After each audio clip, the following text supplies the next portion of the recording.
want daughters.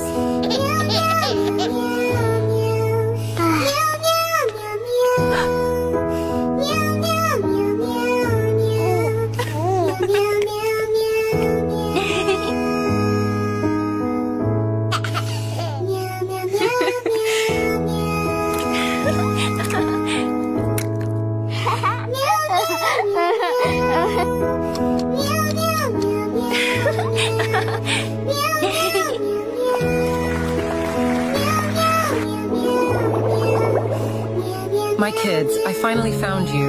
We only have one mother.